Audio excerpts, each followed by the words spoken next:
आप सभी के प्रति भगवत भाव से सादर सविनय प्रणाम निवेदित है। श्री राम मैं सब जग जानी, करऊं प्रणाम जोरी जुग पाने। देव दुर्लभ मानव देह पाकर श्रीधाम वृंदावन की पावन भूमि में आध्यात्मिक परमाणुओं से अनुप्राणित इस आश्रम की पावन भूमि पर जो भगवत प्राप्त महापुरुषों की चरण धूलि से धन्य हुई है, यहाँ बैठकर भगवान श्री राम जी की मंगलमयी कथा के गायन श्रवण का अलभ्य लाभ श्री हनुमान जी महाराज आधिराज की मंगलमयी कृपा और प्रेरणा से हम लोग प्राप्त करें। ग्रंथ अनमोल है अपूर्व पूर्व ग्रंथन ते, यद्यपि प्रसंग सब मिलत जुलत हैं। प्रेमी बन नाचे जाचे भक्ति सिय राघव की, दृग खोली बाँचे दृग ही के खुलत हैं। चित्त में राजेश चढ़े रंग सतसंगति को, मानस पढ़े ते मेले मानस धुलत हैं। राम गुण गायक अनेक कवि वृंद, किंतु तुलसी की तुलना में को ना तुलत है। तुलसी की तुलना में को ना तुलत। श्री तुलसीदास जी महाराज श्री रामचरित मानस को जब सरोवर के रूप में प्रस्तुत करते हैं, तब वे कहते हैं इस ग्रंथ का नाम श्री रामचरित मानस है। इसमें श्री राम सोयस का जल भरा हुआ है और सरोवर की यही विशेषता है कि उस जल में जो डुबकी लगाता है उसे तन की पवित्रता प्राप्त होती है। और मानो श्री तुलसीदास जी कहते हैं कि यह ऐसा सरोवर है, सामान्य सरोवर में स्नान करने से तन की पवित्रता प्राप्त होती है, पर श्री रामचरित मानस ऐसा सरोवर है कि इसमें भगवान श्री राम की सगुण लीला का जो निर्मल जल है उसमें डुबकी लगाने से जीवन की पवित्रता प्राप्त होती है। सोई स्वच्छता करई मल हानि, जीवन की पवित्रता। भगवान की लीला इस अर्थ में है कि वे तो सहज पवित्र हैं, जिनके नाम से पवित्रता भी पवित्र होती हो। वे प्रभु तो सहज पवित्र हैं, पर यह लीला इसलिए है ताकि उनके चारु चरित्रों से प्रेरणा प्राप्त करके हम अपने जीवन को धन्य कर सकें, पवित्र कर सकें। सोई स्वच्छता करई मल हानि।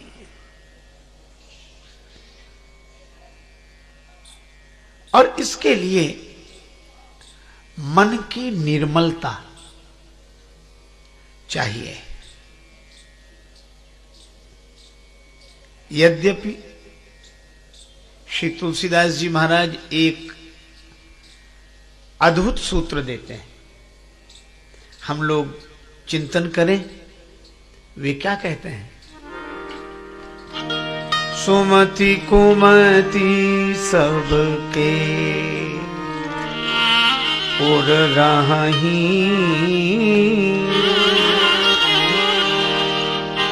सुमति कुमति सबके उदरगे सुमति कुमति सबके सबके सुमति कुमति सबके उर राही नाथ पुराण निगम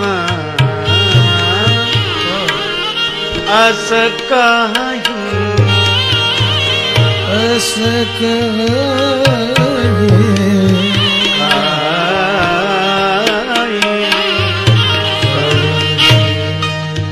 और राही सुमति कुमति सबके उदरगे सुमति कुमति सबके यहाँ सबके उड़ रहा है।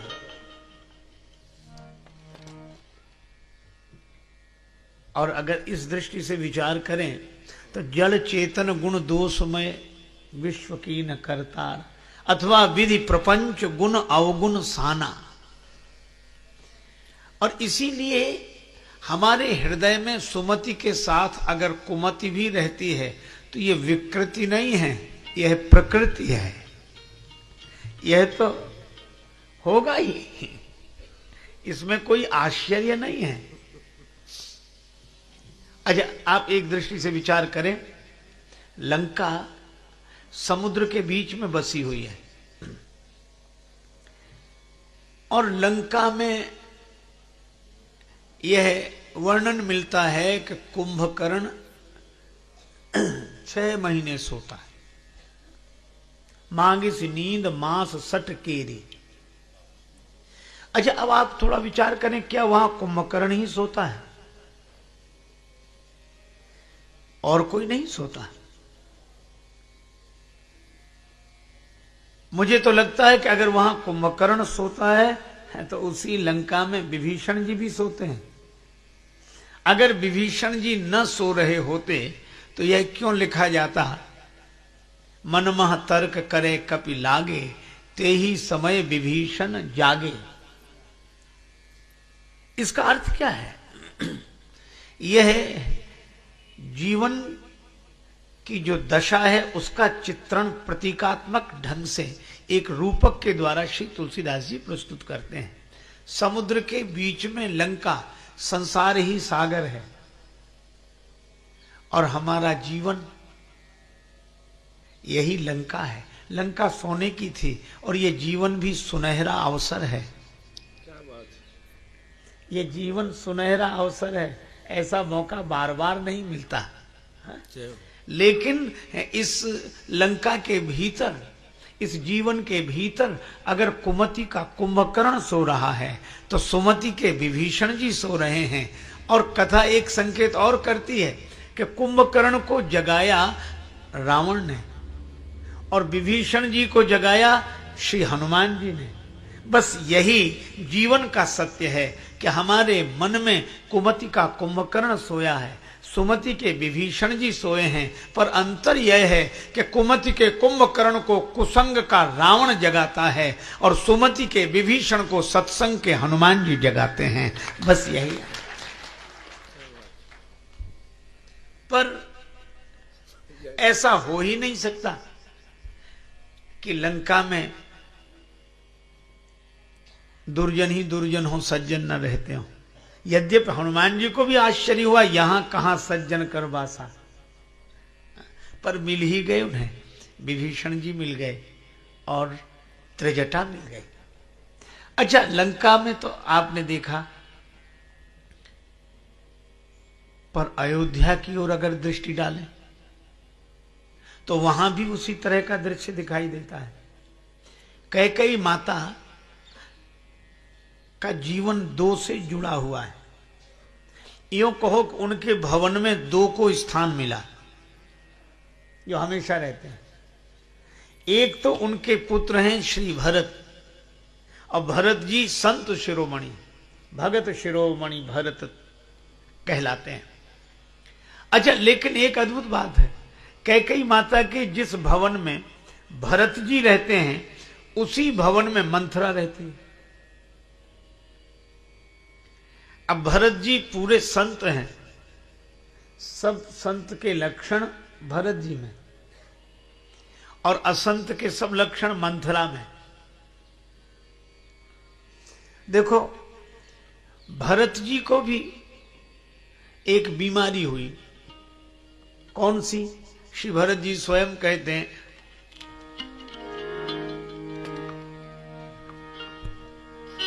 राम लखन सिय बिनु पग पनहि, करि मुनि बेस फिरहि बन बनहि। श्री सीताराम जी के, लक्ष्मण जी के दुख की कल्पना से ही यही दुख दाह दहई नित छाती, भूख न बासर नींद न राती। भरत जी कहते हैं मेरा हृदय जलता है। एक बीमारी। दूसरी, भूख न बासर नींद न राती। दिन को भूख नहीं लगती, रात को नींद नहीं आती।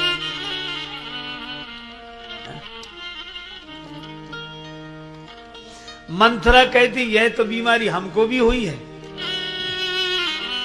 लक्षण मिला ना। भरत जी कहते हैं यही दुख दाह दहाई नित छाती, भूख न बासर नींद न राती। और मंथरा की क्या हालत? पूछा ये तैयारियां कैसी हैं नगर में? किसी ने कहा कि राम जी का युवराज पद पर अभिषेक हो रहा है। बस पूछे सी लोगन काह उछाहू, राम तिलक सुनि भाव उर्दाहू। इसका भी हृदय जलता है, भरत जी का भी हृदय। यही दुख दाह दाही नित छाती। और मंथरा का भी राम तिलक सुनि भाव उर्दाहू।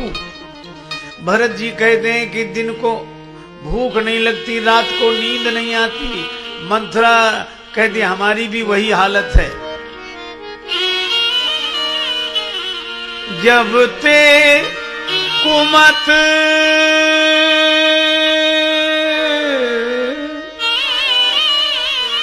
सुना में स्वामिनी, भूख न बासर नींद न जामी। मुझे भी दिन को भूख नहीं लगती, रात को नींद नहीं आती। अच्छा, लक्षण तो एक मिल रहे पर कारण अलग अलग हैं। भरत जी का जी जलता है राम जी का दुख देखकर, और मंथरा का जी जलता है राम जी का सुख देखकर। भरत जी को भूख नहीं लगती, दिन को रात को नींद नहीं आती। क्यों? क्योंकि श्री राम जी को वन मिल गया। और मंथरा को दिन को भूख नहीं लगती, रात को नींद नहीं आती, क्योंकि राम जी को युवराज पद मिला जा रहा है। अब आप देखो, लक्षण एक से हैं पर कारण अलग अलग हैं। देखो, संत भी दुखी होते हैं और असंत भी दुखी होते हैं, पर अंतर यह है कि जो दूसरे का दुख देखकर दुखी हो वह संत, और जो दूसरे का सुख देखकर दुखी हो। अब मैं क्यों कहूं, आप स्वयं समझ लीजिए कि वह कौन है जिससे दूसरे का सुख न देखा जाए। जय हो। और आज तो सबसे बड़ी समस्या यही है कि आज का आदमी अपने दुख से उतना दुखी नहीं है जितना दूसरे के सुख से दुखी है। अब ये मंथरा की वृत्ति है। दशरथ जी दे रहे हैं, राम जी को मिल रहा है, पिता दे रहा है, पुत्र को मिल रहा है, प्रजा की सम्मति है, गुरु जी का आशीर्वाद है, सम्मति है, पर इसको बीच में ही परेशानी है। देखो, संत कौन जो अकारण प्रसन्न रहे, और असंत कौन जो अकारण परेशान रहे। खुद रहे परेशान, दूसरे को भी परेशान करे। है? तो भरत सत्संग के रूप हैं, और मंथरा कुसंग का रूप है। क्योंकि तुलसीदास जी ने कहा है कि कैकेयी माता जब मंथरा के प्रभाव में आई तो को न कुसंगति पाय नसाई, कुसंग। अच्छा, इसका अर्थ क्या हुआ कि सत्संग और कुसंग दोनों एक भवन में, सुमति कुमति दोनों एक भवन में, सुमति के भरत और कुमति की मंथरा। अच्छा, एक बात और सुने, जिस भवन में माता कैकेयी हैं उसी भवन में सुमति के भरत, उसी भवन में कुमति की मंथरा। और आश्चर्य यह है कि श्री राम जी भी सबसे अधिक कैकेयी माता के ही भवन में रहते हैं। और इसका अर्थ क्या हुआ, हमारे जिस हृदय में सुमति है, जिस हृदय में कुमति है, उसी हृदय में भगवान का भी निवास है। और यही जीवन का दर्शन है। और यह जीवन, और इसीलिए जीवन जटिल है। जितने परस्पर विरोधी विचार हो सकते हैं वो सब एक जीवन में ही समाये हैं। इसीलिए जीवन की समस्या सुलझाना उतना आसान नहीं है, जटिल है। क्योंकि दोनों तरह की वृत्तियां हैं। और यही कारण है कि पहले तो हम स्वीकार करें कि हमारा जीवन गुण दोषमय है। पहले तो हम स्वीकार करें कि हमारा अंतःकरण सुमति और कुमति दोनों से युक्त है। और यह भी स्वीकार करें कि इसी हृदय में भगवान का भी निवास है। लेकिन अब एक सूत्र बड़ा महत्वपूर्ण मिला। मंथरा बनी तो रही, किंतु मंथरा कुछ नहीं बिगाड़ सकी। कब तक? जब तक श्री भरत अयोध्या में रहे, भवन में रहे। अच्छा, मंथरा सफल कब हुई? जब श्री भरत ननिहाल चले गए, शत्रुघ्न जी ननिहाल चले गए। शत्रुघ्न जी तो साक्षात संयम है, ऐसा संयम, वाणी का ऐसा संयम, बोले ही नहीं। और भरत जी सत्संग के स्वरूप हैं। इसका अर्थ है कि जहां सत्संग है वहां संयम है। भरत जी आगे आगे चलते हैं, शत्रुघ्न जी पीछे पीछे। सत्संग के पीछे पीछे संयम चलता है। अगर जीवन में सत्संग आ जाए तो संयम तो पीछे पीछे आ ही जाएगा। और इसलिए भरत जी के बिना शत्रुघ्न जी नहीं रहते, सत्संग के बिना संयम नहीं रहता। संयम तो सत्संग का अनुगामी है। और ये दोनों चले गए ननिहाल। और जैसे ही भरत जी दूर हुए वैसे ही मंथरा अपने षड्यंत्र में सफल हो गई। जीवन का भी सत्य यही है कि कुमति बनी तो रहती है, कुसंग बना तो रहता है, पर सफल नहीं हो पाता हमारा जीवन नष्ट करने के लिए। कब तक? जब तक सत्संग हमारे साथ रहता है। और जब हम सत्संग को जीवन से दूर कर देते हैं तो फिर कुसंग अपने षड्यंत्र में सफल हो ही जाता है। सुमति दूर हो जाती है तो कुमति सफल हो जाती है। अच्छा देखो, एक बात और निवेदन करूं, बड़ी व्यवहारिक बात है, पर शायद जीवन की गंभीर समस्या को समझने और सुलझने के लिए महत्वपूर्ण सूत्र भी है। एक बार एलोपैथी के विशेषज्ञ एक डॉक्टर से हमारी बात हुई। स्वास्थ्य अनुकूल नहीं था तो उनके पास गए। तो डॉक्टर ने कहा कि आपको डायबिटीज है? हमने कहा हाँ है, तो कई वर्ष से। हमने कहा हाँ। तो उन्होंने कहा एक बात आपको बताएं, आप किसी मंत्र, ताबीज, भभूत, झाड़ फूंक आदि के चक्कर में मत पड़ना, ये डायबिटीज मिटेगी कभी नहीं। तो हमने कहा यह तो परेशानी की बात है। उन्होंने कहा परेशान होने की जरूरत नहीं, डायबिटीज मिटेगी नहीं, पर आप एक काम करना। क्या? तो उन्होंने कहा कि दवा खाते रहो, दवा खाते रहो और परहेज करते रहो, तो ये मिटेगी नहीं पर कंट्रोल में बनी रहेगी। बात साधारण सी है, उन्होंने डायबिटीज के संदर्भ में कही, पर मैं इस बात को कभी नहीं भूलता। मुझे लगता है कि शायद जीवन के लिए भी यही सत्य है। उन्होंने कहा कि डायबिटीज मिटेगी कभी नहीं, दवा खाओ, औषधि खाओ और परहेज करो, कंट्रोल में रहेगी। मैं भी आपसे कहता हूं कि यही सूत्र मन की बुराइयों के संदर्भ में भी है। ये काम, क्रोध, मद, लोभ, मोह, मत्सर, काम, क्रोध, लोभ, मोह, मद, मत्सर, ये मिटेंगे कभी नहीं। सत्संग की दवाई खाते रहो, कुसंग का परहेज करते रहो तो कंट्रोल में बने रहेंगे। ये मिट तो सकते नहीं, इनको मिटाने वाले मिट गए। जय जय। इसलिए छाड़ी मन हरि विमुखन को संग, छाड़ी मन हरि विमुखन को संग, हरि विमुखन को संग, हरि विमुखन को संग, छाड़ी मन हरि विमुखन को संग, छाड़ी मन हरि विमुखन को संग, छाड़ी मन, छाड़ी मन हरि हरि विमुखन को संग, छाड़े मन हरि विमुखन को संग।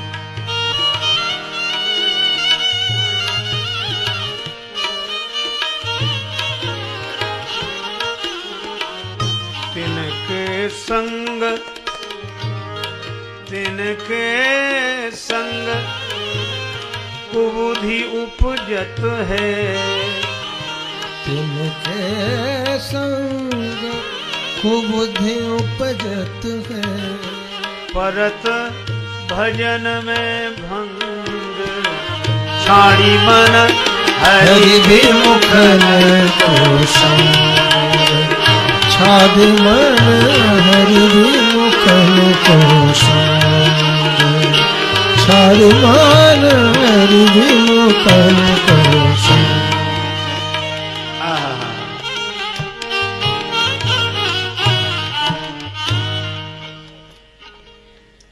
अब एक एक शब्द बड़ा अद्भुत है। संग कहा, अच्छा दो शब्द हैं, संग और साथ। साथ होना अलग बात है, संग होना अलग बात है।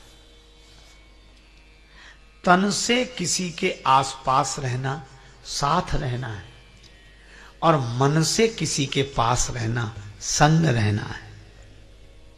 क्योंकि संस्कृत में संग आसक्ति को कहते, संगात संजायते कामः, और इसका नाम ही आसक्ति, जो आसक्ति है,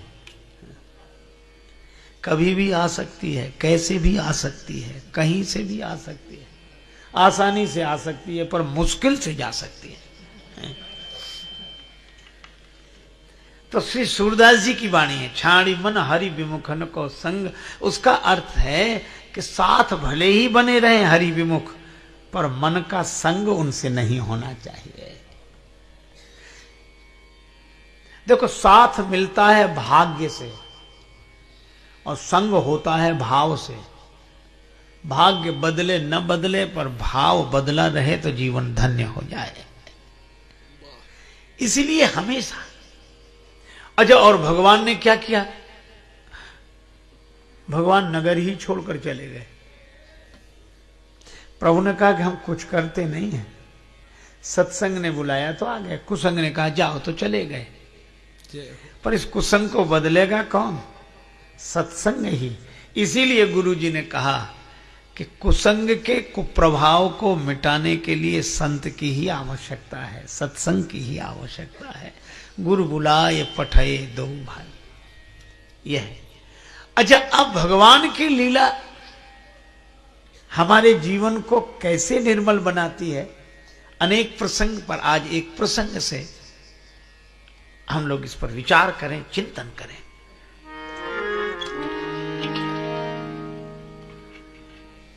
महाराज दशरथ के मन में एक विचार आया, और वह भी क्यों आया? राजसभा रघुराज विराजा,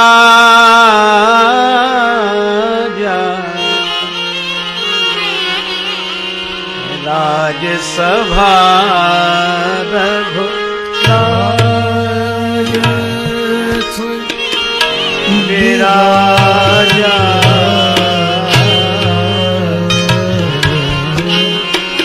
राज सभा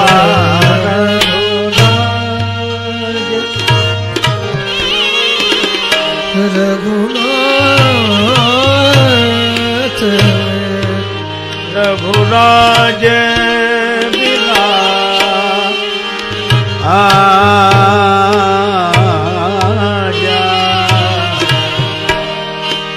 राज सभा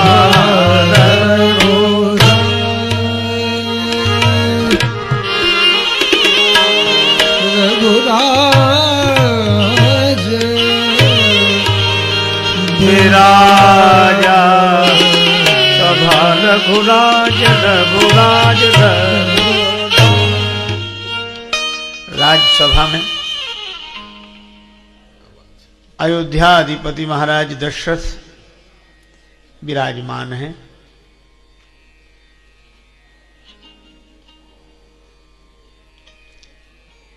दरबारी जन विराजमान हैं। अच्छा, सभी प्रशंसा कर रहे हैं। अयोध्या नरेश महाराज दशरथ जैसा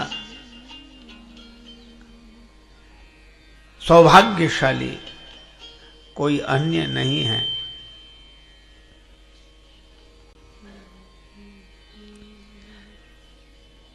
कुछ लोग महाराज की प्रशंसा करते हुए भी कह रहे हैं कि अयोध्याधिपति आप जैसे तो आप ही हैं, आप बड़े महान हैं, आप जैसा महिमा में महिपाल कोई दूसरा हुआ ही नहीं।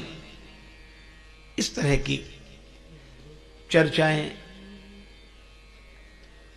जो प्रायः दरबारी लोग करते हैं वे भी कर रहे थे। पर आश्चर्य है कि उसी समय महाराज दशरथ ने दर्पण उठाया और अपना मुख देखने लगे। राय सुभान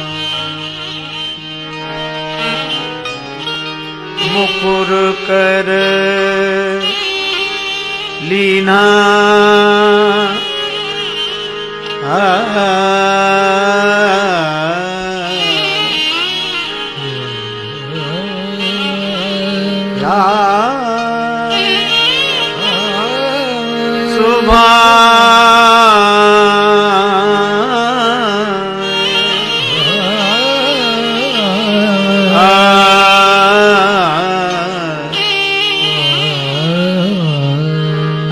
राय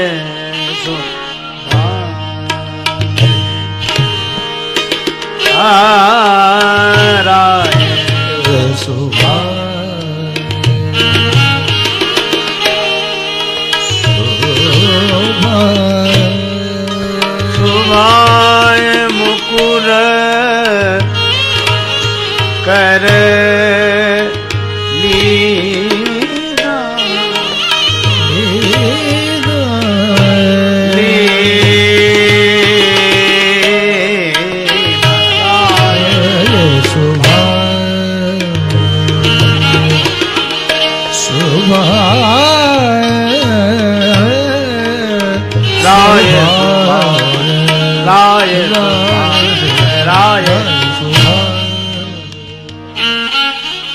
महाराज दशरथ ने दर्पण लिया और अपना मुख देखने लगे।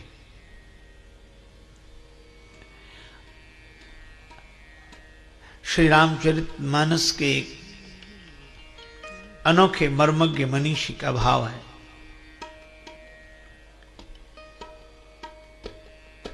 कि दर्पण दरबार में सिंहासन पर बैठकर देखना यह शिष्टाचार के अनुरूप आचरण तो नहीं है। अच्छा, जैसे हम लोग कथा में आए, तैयार होकर आए, वस्त्र धारण किए, तो दर्पण देखकर ही तो आए होंगे। और वहां कोई दर्पण देखकर सभा मंडप में आए, कक्ष में दर्पण देखकर सभा मंडप में आए तो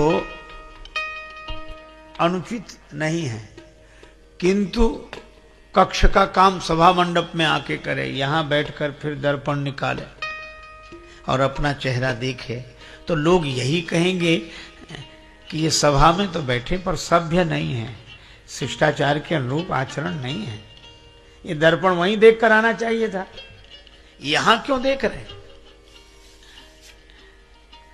पर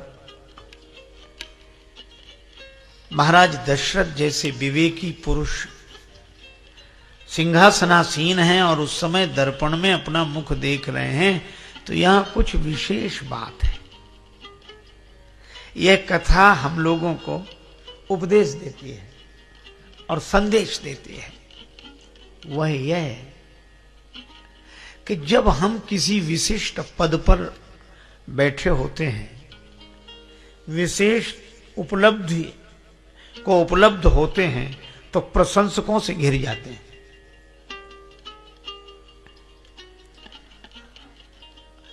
विशेष व्यक्ति की प्रशंसा भी विशेष होती है। दशरथ जी सिंहासन पर बैठे हैं तो सभी प्रशंसा कर रहे हैं कि आप जैसा कोई राजा नहीं, आप जैसा कोई राजा नहीं। अच्छा, उसी समय दशरथ जी दर्पण देखते हैं, इसका अर्थ यह है कि हम किसी विशेष पद पर बैठे हों और प्रशंसकों से घिरे हों, उस समय विचार के दर्पण में अपना चेहरा अवश्य देखना चाहिए कि यह प्रशंसा सही हो रही है कि गलत हो रही है, यह प्रशंसा सत्य है या असत्य है। और सही बात, अच्छा दर्पण भी तब देखा जब बैठे हैं सिंहासन पर, तभी, क्योंकि तभी तो प्रशंसा हो रही है। अच्छा, जब बैठे हो तभी तो देखना चाहिए, और जब उतर जाएंगे तब तो दूसरे ही दर्पण दिखा देंगे, फिर हम क्या दर्पण देखेंगे। और दशरथ जी ने दर्पण देखा, हम लोगों को क्या संदेश मिला।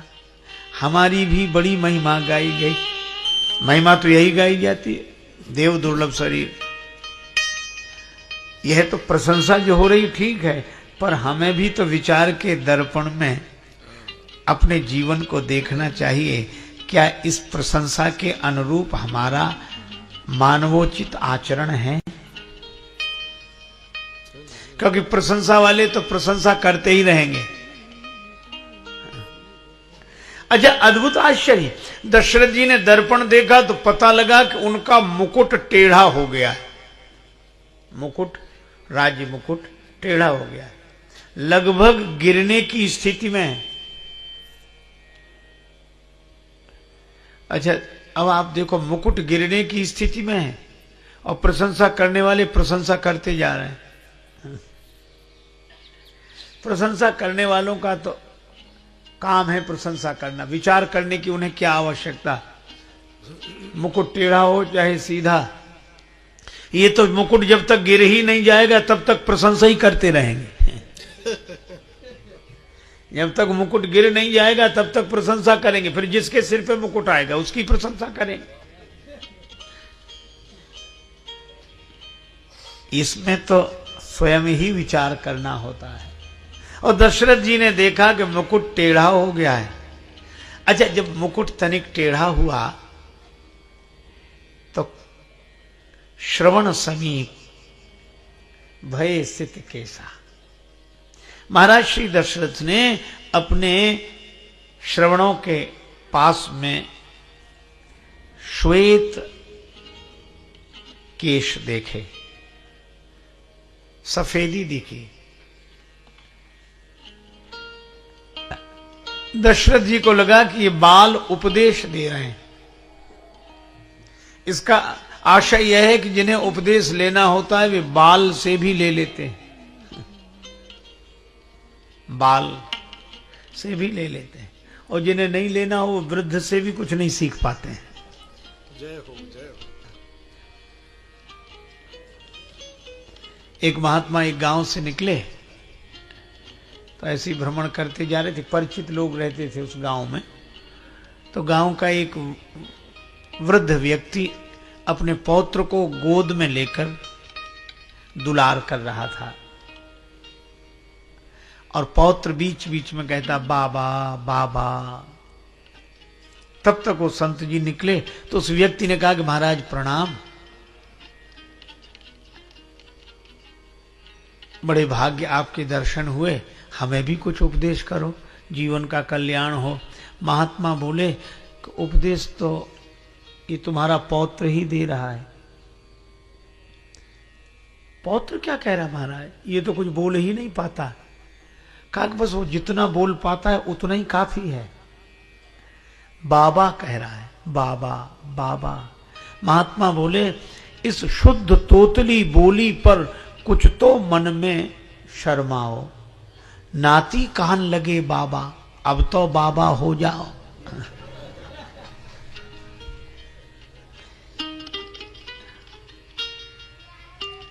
महात्मा जी ने सोचा कि मैंने ऐसी अचूक बात कही है, इस पर अवश्य प्रभाव पड़ेगा। पर वह आदमी भी कम विचित्र नहीं था। वह कहने लगा कि महाराज हम तो रोज सोचते हैं कि बाबा हो जाए। जब जब ये पौत्र गोद में आता कहता बाबा बाबा, तो लगता है कि बाबा हो ही जाए, फिर होते क्यों नहीं हो। कहा कि महाराज दूसरी कठिनाई है, जब जब हम बाबा होने की बात सोचते हैं पौत्र की तोतली बोली से प्रभावित होकर, तभी बेटी का बेटा गोद में आ जाता है। वो कहता नाना नाना नाना। तो अब जिन्हें उपदेश ग्रहण करना ही नहीं है, पर महाराज दशरथ बाल से भी उपदेश ले लेते हैं।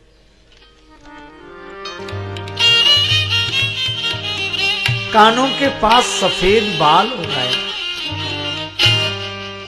यह कब दिखाई पड़ा, जब दर्पण देखा। और दर्पण का अर्थ है विचार। जब हम विचार करते हैं तो शरीर की नश्वरता दिखाई देती है।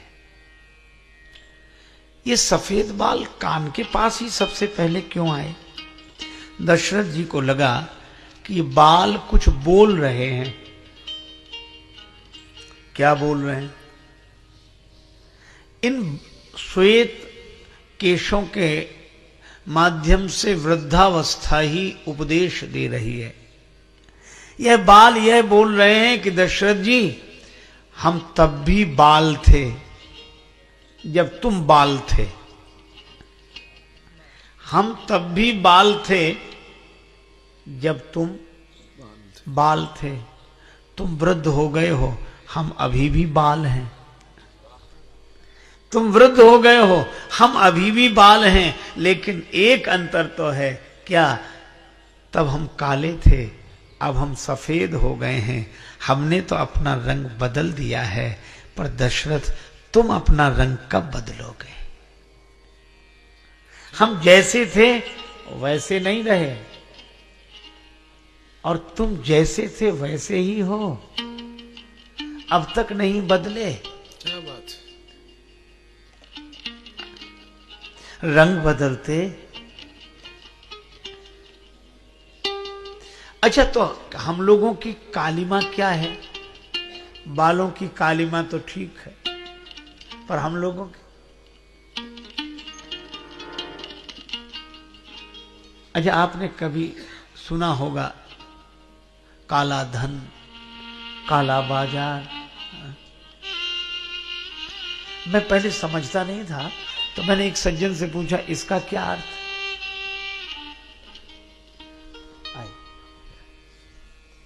तो उन्होंने कहा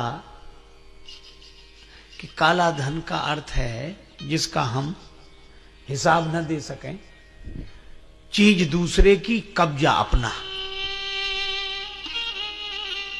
हा? अच्छा, अब आप अन्यथा अर्थ न लेना, पर इसी सूत्र को जीवन की ओर मोड़े। हम मंदिर में क्या कहते हैं, तन मन धन सब तेरा, स्वामी सब कुछ है तेरा, तेरा तेरे अर्पण क्या लागे मेरा। ओम जय जगदीश हरे। ठीक है। तो क्या कहते हैं? तन मन धन सब तेरा। भगवान तन मन धन सब आपका है, और ये तो मैंने नाम लिए, जो कुछ है सब कुछ है तेरा, और तेरा तेरे अर्पण क्या लागे मेरा। अच्छा कहते हैं कि नहीं? पर आप देखना, अच्छे भले साधकों की बात मैं कह रहा हूं।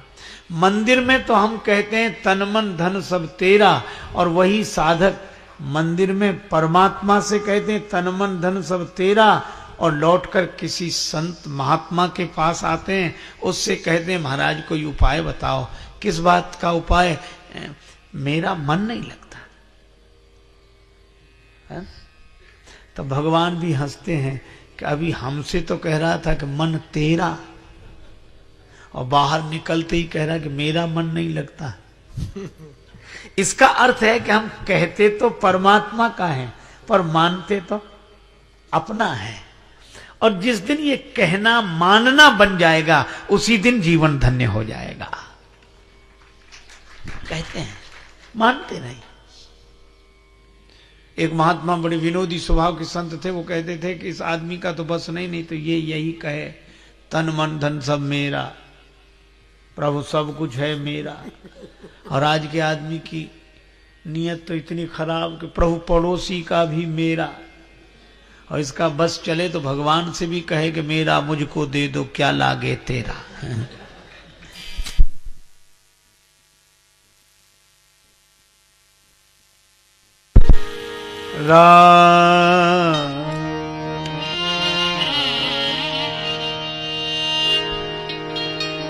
बस यही कालिमा है,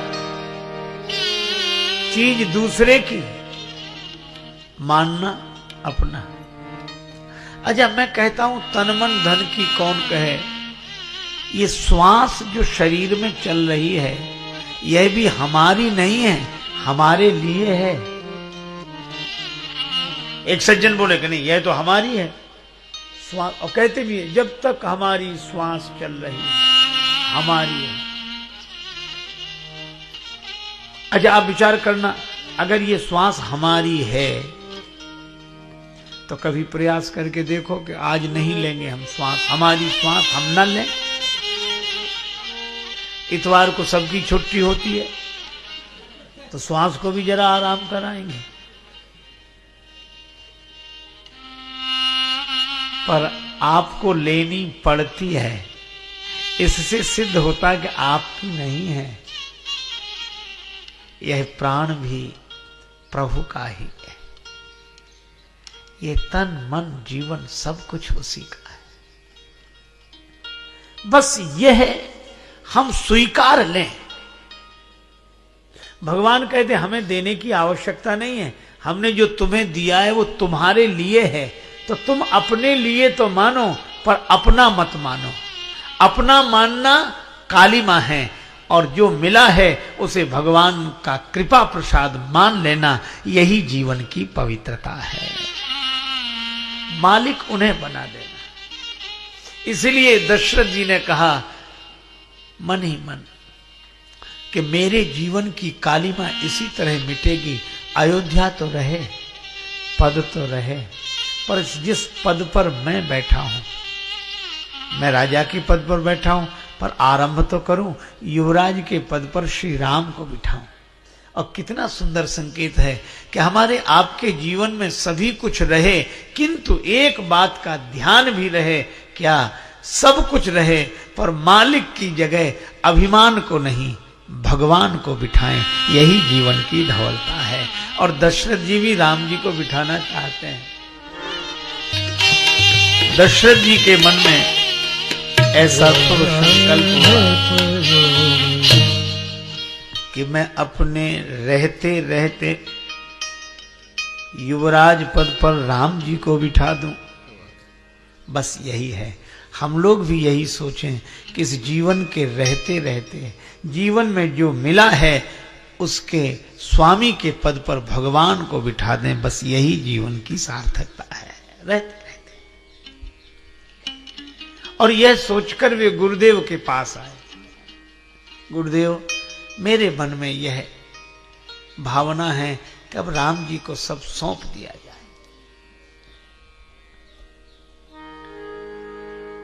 जीवन का मैंने सौंप दिया सब भार तुम्हारे हाथों में। अब राम जी को सब सौंप दिया जाए। अगर आपका आदेश हो और आशीर्वाद हो। श्री वशिष्ठ जी ने कहा, राजन विलंब मत करो, बड़ा सुंदर विचार है, बहुत सुंदर विचार है, विलंब मत करो। बेग विलंब न करिए नृप।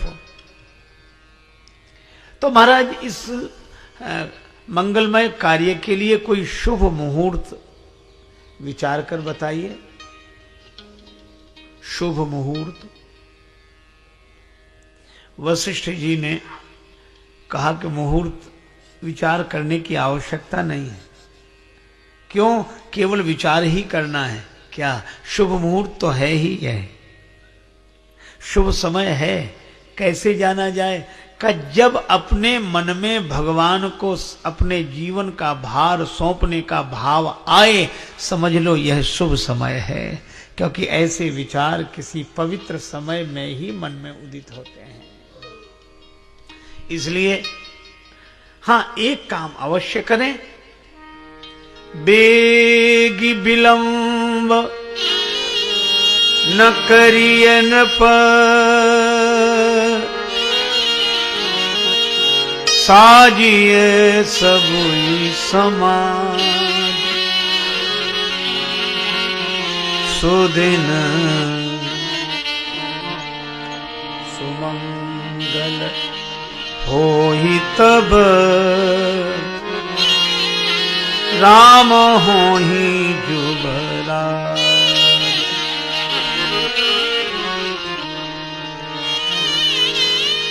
विलंब मत करो, क्योंकि ऐसे शुभ संकल्प मन में ज्यादा देर नहीं टिकती। तैयारी करो। आनहु सकल सुतीरथ पानी, आनहु सकल सुतीरथ पानी, तीरथ पानी, तीरथ पानी, तीरथ पानी, तीरथ पानी, आनहु सकल आनहु सकल सुतीरथ पानी, आनहु सकल सुतीरथ पानी। महाराज श्री दशरथ जी ने आदेश दिया, यह व्यवस्था करो, यह व्यवस्था करो। प्रजाजनों से सम्मति ली। जो पांचों ही मत लागे नीका, देव हरस ही राम ही टीका। मेरे पुत्र हैं श्री राम, मैं उन्हें युवराज पद पर बिठाने का निर्णय लूं, पर सम्मति आप सबकी होनी चाहिए। यदि आपकी स्वीकृति होगी तो ही श्री राम युवराज पद पर बैठे। सभी ने कहा, जियऊ जगतपति बरस करोरी, जग मंगल भल काज विचारा, बेग ही नाथ न लाई बारा। अच्छा, गुरु जी ने भी कहा बेग विलंब न करिए न, और प्रजाजनों ने भी कहा बेग ही नाथ न लाई बारा। तैयारी हो गई। समय इतना अल्प था कि भरत जी को बुलाया नहीं जा सकता था, पर सब मन से सोच रहे थे कि भरत जी आ जाएं। भरत आगमन सकल मनावहि। अच्छा, जब सब कार्य व्यवस्थित रूप से हो रहे थे, विधान पूर्वक हो रहे थे, तो यह व्यवधान क्यों पड़ा? इस पर भी तो विचार करें। व्यवधान पड़ा। देखो, विधान बिगड़ता है तो व्यवधान पड़ जाता है।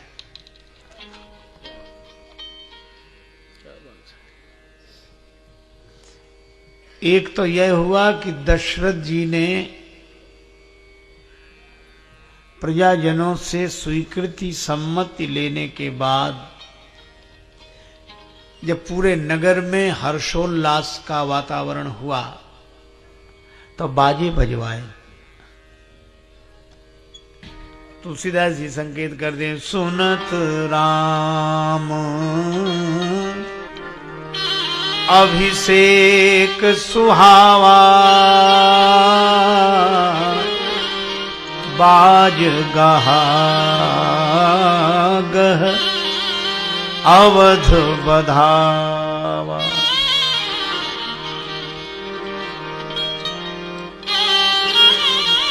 बाजे बजने लगे, बधैया बाजे आंगने में, बधैया बाजे आंगने में, बधैया बाजे आंगने में, बधैया बाजे आंगने में, बधैया बाजे, बधैया बाजे, बधैया बधैया बाजे, बधैया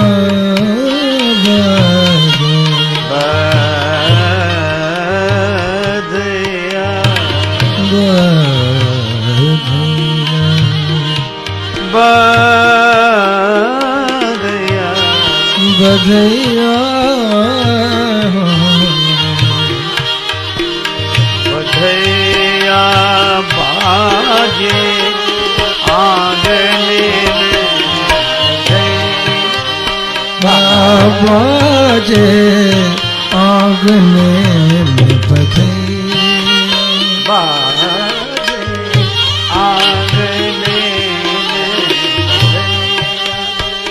बाजे आंगने में, बधैया बधैया बाज गा गए अवध बधावा। अच्छा, जन्म के समय बधैया बजे समझ में आती कि जन्म हो गया अब बधैया बज रही, पर यहां कठिनाई यह है कि राम जी अभी युवराज पद पर बैठे नहीं हैं और पहले ही बाज गा गए अवध बधावा। गुरुदेव के कानों में झनक भनक पड़ी। गुरुजी ने कहा, ये बाजे किसने बजवाए? ये बाजे किसने बजवाए? कहा वो तो खुशी में बजा दिए गए, खुशी में। वशिष्ठ जी ने कहा कि राम जी युवराज पद पर बैठ जाते, उनका अभिषेक हो जाता, तब बाजे बजते तो ठीक था। पहले ही बाजे बज गए तो बाजे बज गए।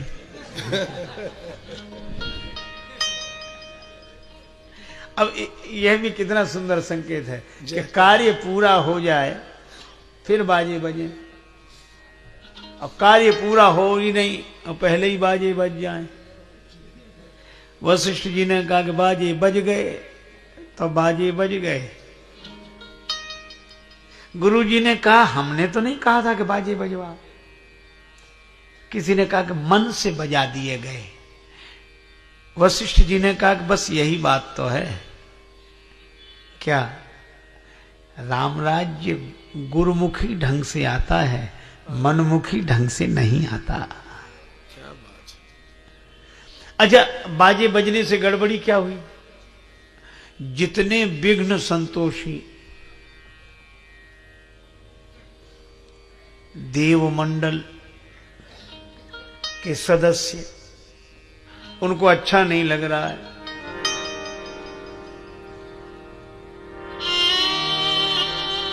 सुरन सुहाय, सुरन सुहाय, अवध बधावा सुरन अवध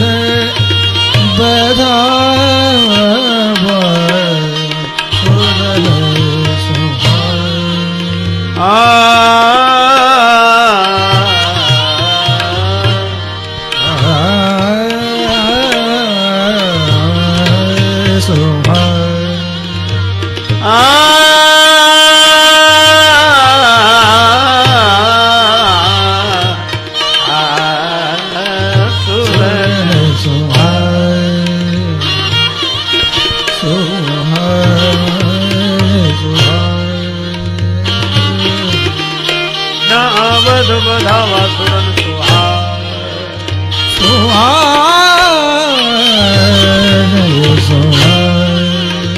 सुरन सुहाए अवध बधावा सुरन सुहाए सुरन सुहाए सुरन सुहाए।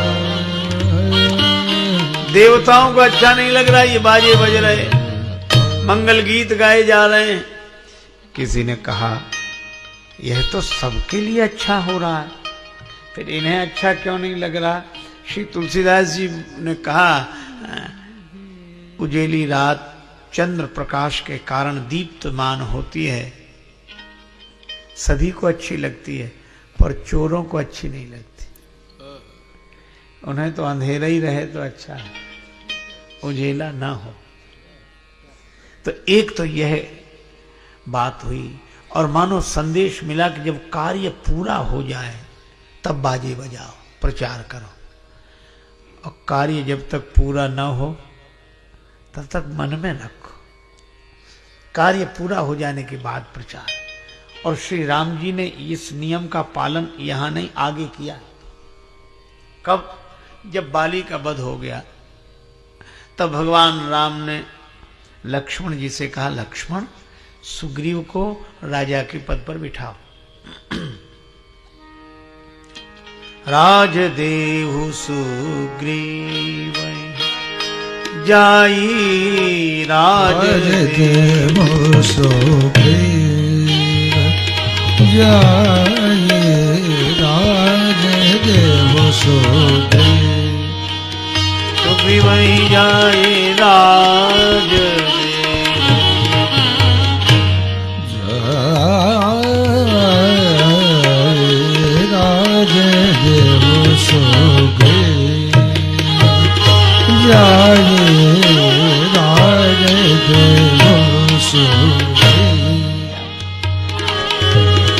राम कहा अनुजही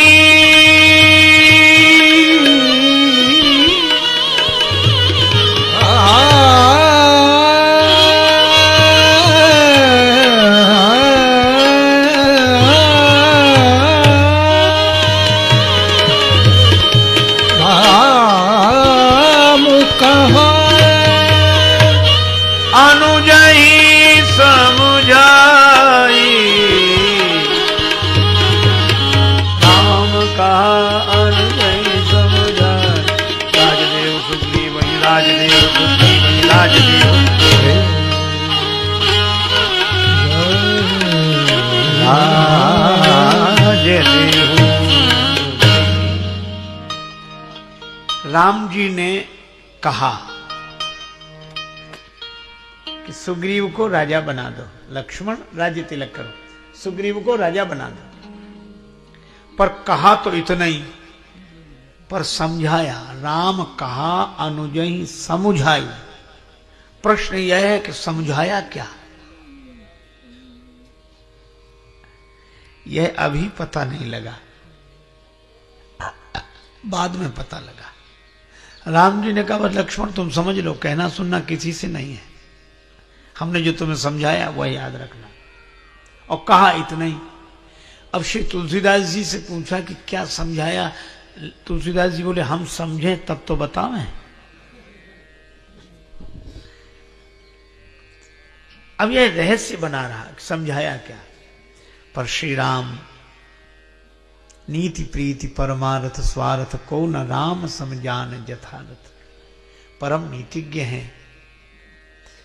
श्री राघवेंद्र ने भेज दिया लक्ष्मण जाओ, और लक्ष्मण जी ने लक्ष्मण तुरंत बुलाए, तुरंत, देर नहीं।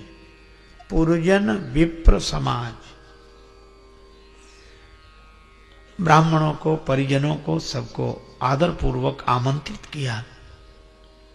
राजदीन सुग्रीव कहा, सुग्रीव जी को राजा बनाया। अब आप देखो, तिलक कर दिया राजा का, आधे से अधिक दोहा हो गया, पर अभी यह समझ में नहीं आया कि श्री राम जी ने समझाया क्या था। सबने जय जयकार की। सुग्रीव राजपद पर बैठे, तिलक हो गया, हो गया, हो गया, हो गया। श्री लक्ष्मण जी ने कहा अभी एक कार्य रह गया है। क्या? पास खड़े अंगद जी को बुलाया। अंगद तक को यह समझ में नहीं था कि हमारे साथ ऐसी अनुकूलता का व्यवहार होगा।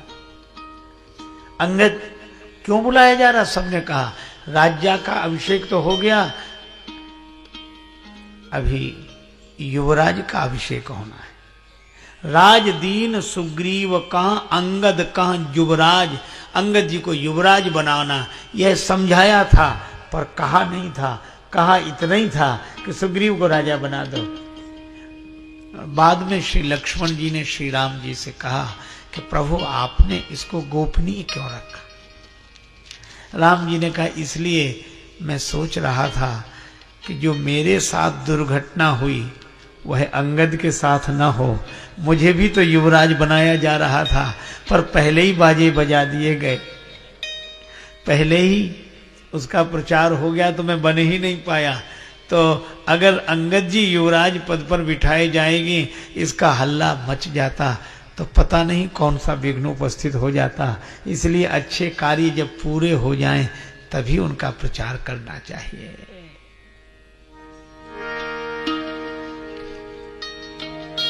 एक तो यह है बात। दूसरी यह है,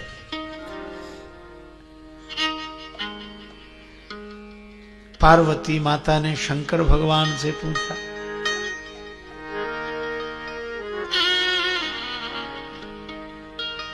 राज तजा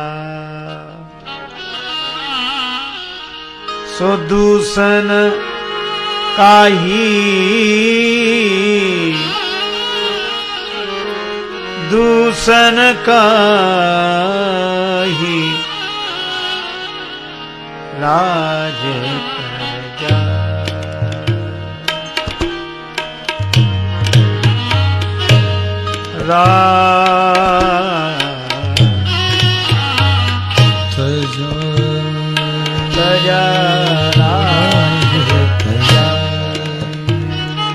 सो दूषण काहि राज तजा, राज तजा, राज तजा, राज तजा दूषण काहि राज तजा, राज तजा, तजा तजा राज तजा, राज तजा दूषण काहि राज तजा, राज तजा, राज तजा। राज्य का त्याग क्यों किया भगवान ने? दोष क्या आ गया था? अगर इस दोष की दृष्टि से विचार करें तो दशरथ जी के कारण यदि राम जी वन को गए हैं तो भरत जी के कारण सिंहासनासीन हुए हैं। तो इसका अर्थ है कि दशरथ जी में जो दोष आ गया हो वह भरत जी में नहीं होगा। तो भरत जी की जब महिमा गाई गई तो कहा गया, गुरु अवमान दोष नहीं दूसा।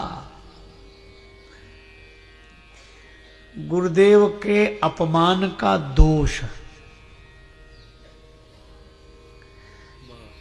इसका अर्थ है कि जो गुरुजनों का सम्मान करते हैं उनके जीवन में भगवान का पदार्पण होता है, और जहां गुरुदेव का अपमान होता है वहां भगवान उस स्थान को त्याग देते हैं।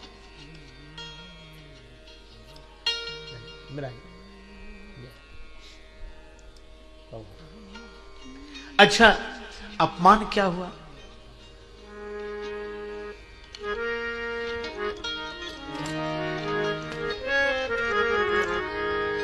तब नर नार वशिष्ठ बुलाए, तब नर नार वशिष्ठ बुलाए, तब नर वशिष्ठ बुलाए, तब नर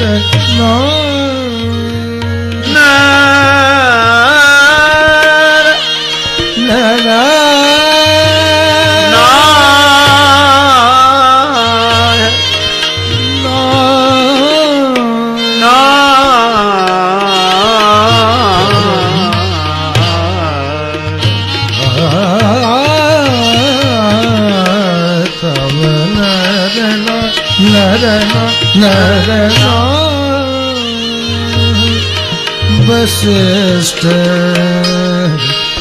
बुलाए, तब नर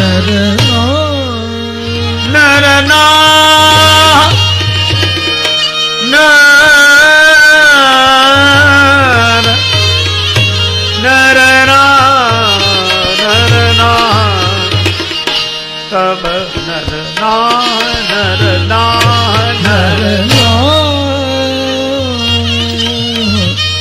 वशिष्ठ बुलाए। अब आप विचार करो, दशरथ जी को राम जी मिले कैसे? जब दशरथ जी गुरु जी के यहां गए, गुरु गृह गए तुरंत महिपाला, गुरुदेव के दर पर गए दशरथ जी, तो राम जी उनके घर में आ गए। इसका अर्थ है कि जो गुरुदेव के दर पर जाते हैं भगवान उनके घर पर आते हैं। लेकिन आज दशरथ जी नहीं गए गुरु जी के पास, गुरु जी को बुलाया। अच्छा चलो, कठिनाई हो, मजबूरी हो तो यह कहा जा सकता है कि गुरुदेव से प्रार्थना करना कि मैं नहीं आ पा रहा हूं, वे ही कृपा करके पधारें। पर यहां गुरु संबोधन भी नहीं है। तब नर नाह वशिष्ठ बुलाए, वशिष्ठ जी को बुलाया। अब गुरुदेव नहीं दिख रहे, वशिष्ठ दिख रहे हैं। और किसने बुलाया? नरनाह। अब यह व्यंग देखो, नर कहते हैं मनुष्य को, और नाह स्वामी, मनुष्यों का राजा। राजा साहब बुला रहे हैं। अच्छा, राजा साहब किसे बुला रहे हैं? गुरुजी को बुलाते तो शिष्य बुलाता, पर राजा साहब बुला रहे हैं इसलिए गुरुजी को नहीं, वशिष्ठ को। ये गुरुदेव का अपमान हो गया। तब नर नाह वशिष्ठ बुलाए, तब नर नाह, नर नाह, नर नाह बुलाए तब नर नार वशिष्ठ बुलाए तब नर नार राम धाम सिख देन पठाए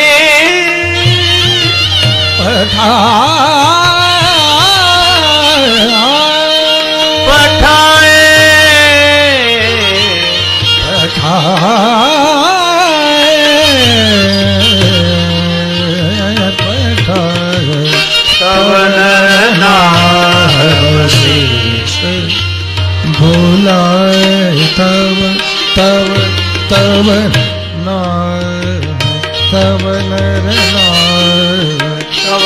नार वशिष्ठ भुलाए तब नर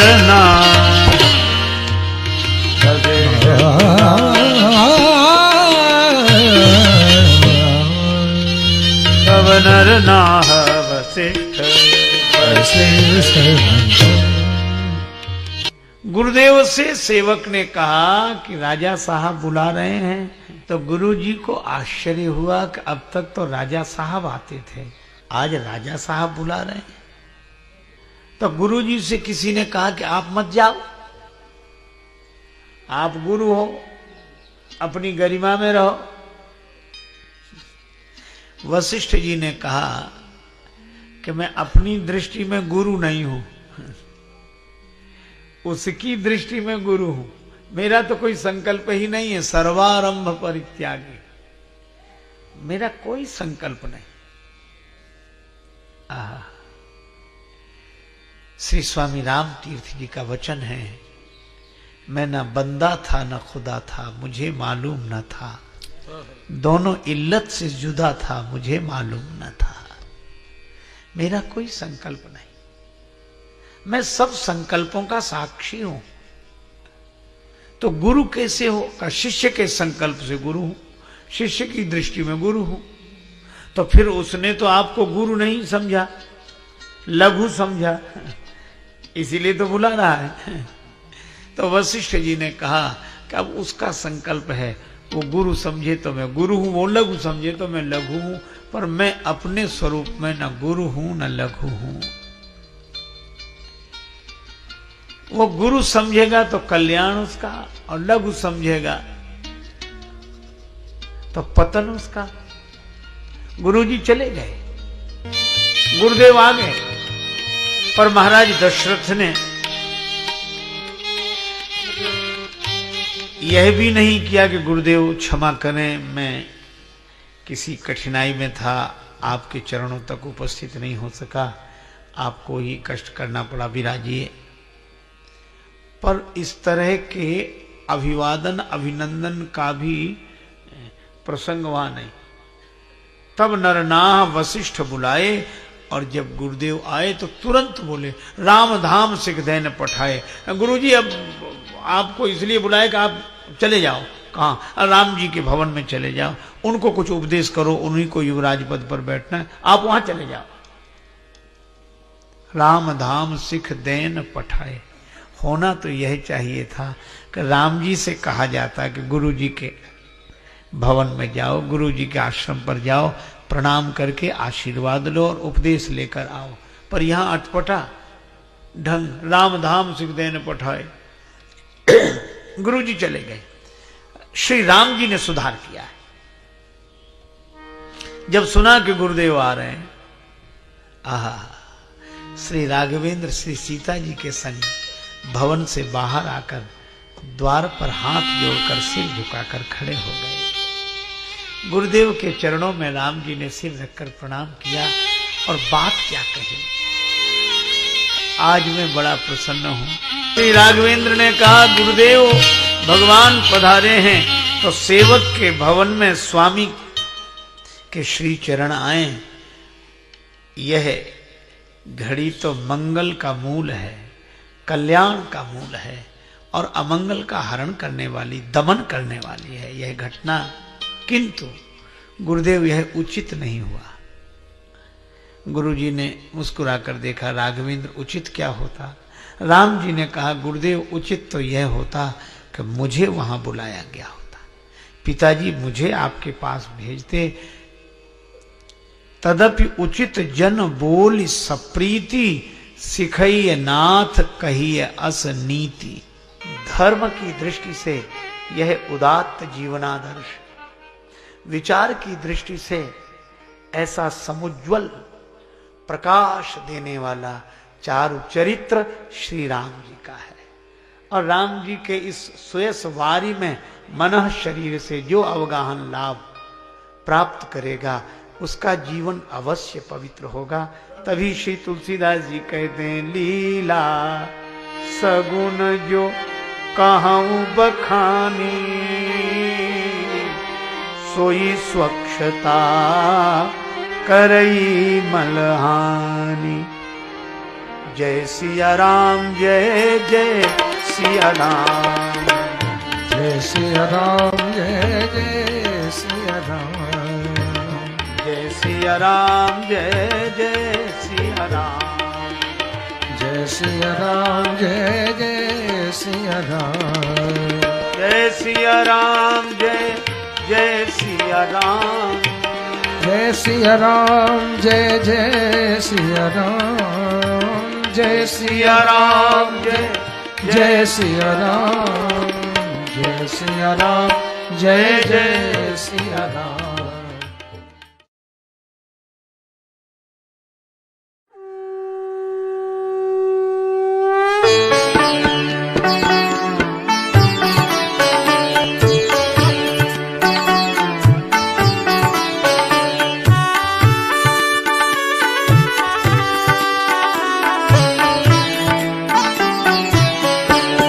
आरती अवध बिहारी की, दयामयी जनक दुलारी की।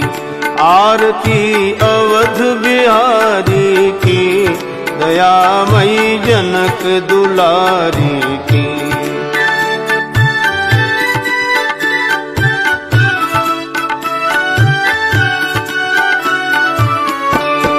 सिंहासन सोहे युगल सरकार, परस्पर हंसी हेरत हर बार। मधुर कछु बोल लेत मन मोल, ललित छवि प्रीतम प्यारी की।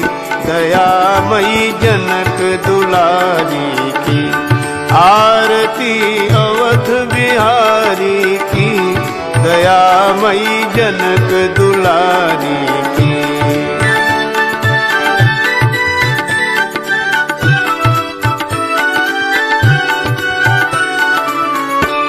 पलोटत पाए अंजनी लाल, निरख पद पंकज होत निहाल। कहत रघुराई धन्य शिवकाई, पवन सुत गिरिवर धारी की। दयामयी जनक दुलारी की, आरती अवध बिहारी की। दयामयी जनक दुलारी की।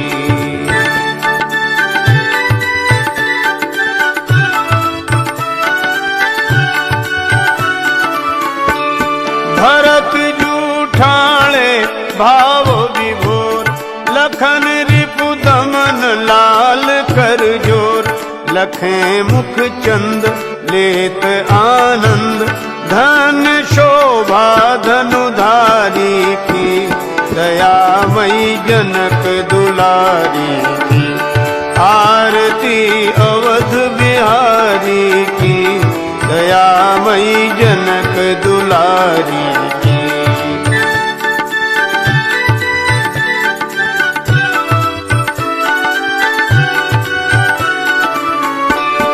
आरती जो कोई जन गावे, प्रभो पद प्रेम अवश्य पावे। शरण राजेश द्रवे अवधेश, बोलिए जय भयहारी की। दयामयी जनक दुलारी की, आरती अवध बिहारी की। दयामयी जनक दुलारी की,